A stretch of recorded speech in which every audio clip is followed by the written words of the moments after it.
നിങ്ങളുടെ ഇഷ്ട പരമ്പരകൾ എക്സ്ക്ലൂസീവായി സൺ നെക്സ്റ്റ് ആപ്പിലൂടെ തികച്ചും ഫ്രീ ആയി. ഇപ്പോഴേ ആപ്പ് ഡൗൺലോഡ് ചെയ്യൂ.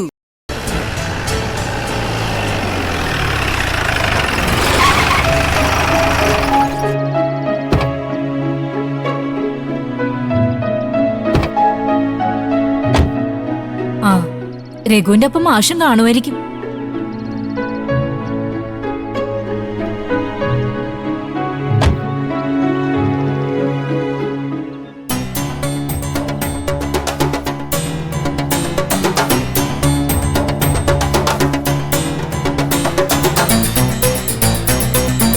പിന്നെ നീ പോന്നു കൊറേ സമയം രഘുവേട്ടാ. അച്ഛനെ കാത്തിരിക്കുമായിരുന്നു ഇതുവരെ. ആ, എന്നിട്ട് അമ്മാവനെ കണ്ടോ? ഇല്ല, അദ്ദേഹം ബാങ്കിൽ പോയിട്ട് ഇതുവരെ വന്നില്ല. ഞാൻ വിളിച്ചു നോക്കിയപ്പോ ഫോൺ ഇവിടെ തന്നെ ഇരിക്കുക. ആ, അമ്മയുടെ ഫോട്ടോയ്ക്ക് മുമ്പിൽ ഫോൺ വച്ചിട്ടുണ്ടായിരുന്നു അമ്പിളി. ഞാനും അത് ശ്രദ്ധിച്ചില്ല. അച്ഛൻ ഫോൺ മറന്നു വെച്ചിട്ട് പോയാലേ വേഗം തിരിച്ചു വരേണ്ടതാണല്ലോ. ഉച്ചയ്ക്ക് ഊണ് കഴിക്കാനുണ്ടാവുമെന്ന് പറഞ്ഞില്ലേ ആന്റി? എന്നോട് ബാങ്കിൽ പോവാണെന്ന് മാത്രമേ പറഞ്ഞുള്ളൂ. ലോക്കറിൽ വെക്കാനുള്ള സാധനങ്ങളൊക്കെ കൊണ്ടുപോവുകയും ചെയ്തു. എങ്കിൽ പിന്നെ ടൈം എടുക്കും. പുതിയ ലോക്കർ തുറക്കുന്നതിന്റെ വല്ല ഫോർമാലിറ്റീസും കാണും. മോക്ക് കുറച്ച് പാല് കൊടുക്കാം ആന്റി. പിന്നെന്താ, ആന്റിയുടെ ലച്ചുമോള് വാ വാ വാ വന്നേ, നമുക്ക് പാല് കുടിക്കാലോ. ഞാനിനി വെയിറ്റ് ചെയ്യണോ രഘുവേട്ടാ? എനിക്ക് തോന്നുന്നത് അച്ഛൻ ബാങ്കിലെ കാര്യങ്ങളൊക്കെ കഴിഞ്ഞ് ലോക്കറിന്റെ കീയായിട്ട് തറവാട്ടിലേക്ക് പോയിട്ടുണ്ടാവുന്ന. ചിലപ്പോ അതിനും സാധ്യതയുണ്ട്. അമ്മാവൻ ഫോൺ എടുക്കാത്തത് അബദ്ധമായത്. ഞാൻ വിനയം വന്ന കാര്യം അമ്മാവനോട് പറഞ്ഞാൽ മതിയോ? അത് മാത്രം പറഞ്ഞാൽ പോരാ രഘുവേട്ടാ, ഞാൻ എന്തിനാണ് വന്നതെന്ന് കൂടി പറയണം.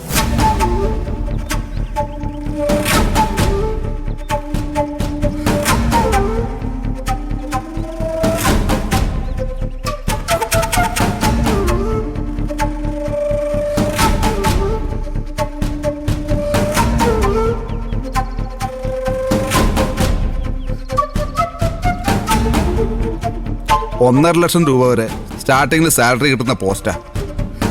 ബാറ്റയും അലവൻസും മറ്റെല്ലാ ആനുകൂല്യങ്ങളും ഉണ്ട്. താമസിക്കാൻ ഫ്ലാറ്റ് വരെ കമ്പനി തരും. ഇതൊക്കെ ഒരാൾക്ക് ജീവിതത്തിൽ ഒരിക്കൽ മാത്രം കിട്ടുന്ന അവസരങ്ങളായിരുന്നു കേട്ടോ. ലൈഫ് സെറ്റിലാവാൻ വേറെ ഒന്നും വേണ്ട. പക്ഷേ അവിടെ ജോയിൻ ചെയ്യണമെങ്കിൽ എനിക്ക് നിങ്ങളുടെയൊക്കെ സഹായം കൂടി വേണം. അല്ല, ഞങ്ങൾ എന്ത് സഹായം ചെയ്തിട്ടുണ്ട് വിനയ?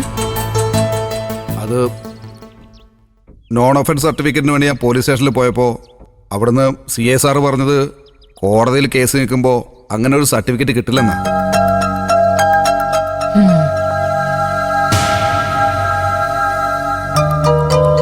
ചോദിക്കാൻ എനിക്ക് യോഗ്യതയൊന്നുമില്ല. എന്നാലും ഒരു വാക്ക് ചോദിക്കാത്തതിൻ്റെ പേരിൽ നല്ലൊരു ഓപ്പർച്യൂണിറ്റി നഷ്ടപ്പെട്ടു പോയല്ലോ എന്ന് നാളെ തോന്നരുതല്ലോ. അതുകൊണ്ട് ചോദിക്കുക, മഞ്ചാടിയുമായി ബന്ധപ്പെട്ട ആ കേസൊന്ന് പിൻവലിച്ച.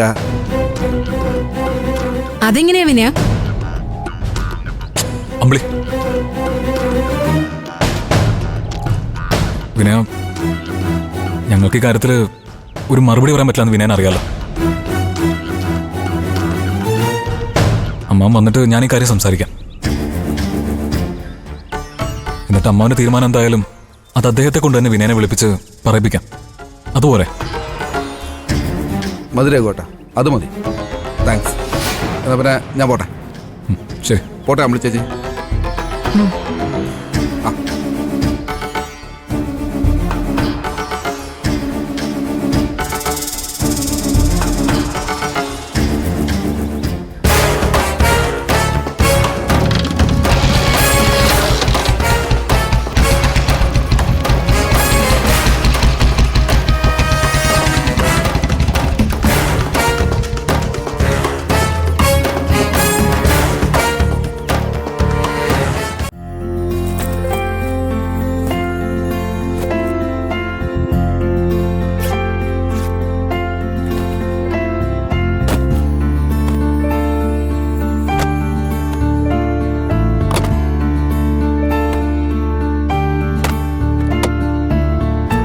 രഘുവേട്ടൻ അന്ന് പറഞ്ഞപ്പോ വിനയൻ ഇത്രയും മാറിയെന്ന് ഞാൻ വിചാരിച്ചില്ല.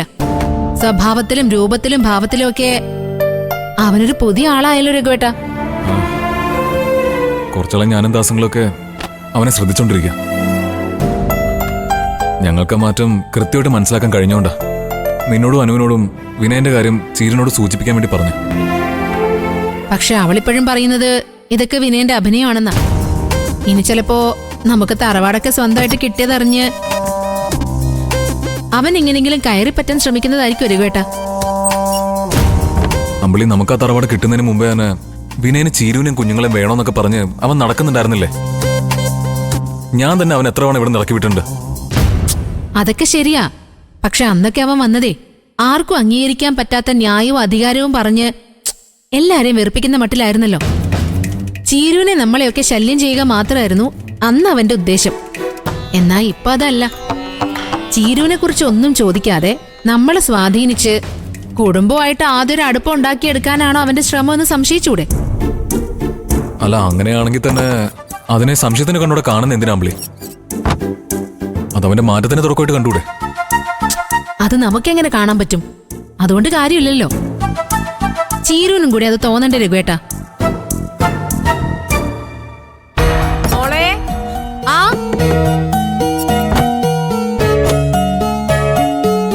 ചായ.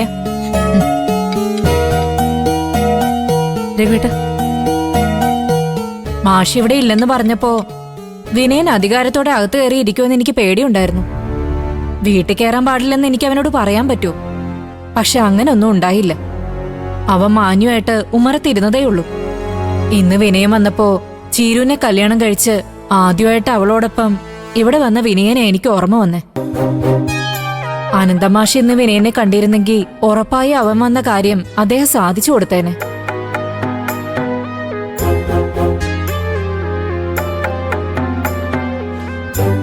അമ്പിളി, ഇപ്പൊ എന്ത് പറയുന്നു? ഈ സരോജിനി ആന്റി ആർക്കും അത്ര പെട്ടെന്ന് ഗുഡ് സർട്ടിഫിക്കറ്റ് ഒന്നും കൊടുക്കില്ല. ഒരാളെ കണ്ട ആദ്യം അയാളുടെ കുറ്റം കണ്ടുപിടിക്കുന്ന ആളാ ആന്റി. ആ, നമുക്കെന്തായാലും വിനയന്റെ കാര്യം അച്ഛനോട് പറഞ്ഞു വെക്കാം. ബാക്കി അച്ഛൻ തീരുമാനിക്കട്ടെ. ഞാൻ എന്തായാലും ചായ കുടിച്ചിട്ട് ബാങ്കിലൊന്ന് പോയി നോക്കാം. അമ്മ ഫോൺ എടുക്കാതെ പോയ വലിയ കഷ്ടമായി പോയി.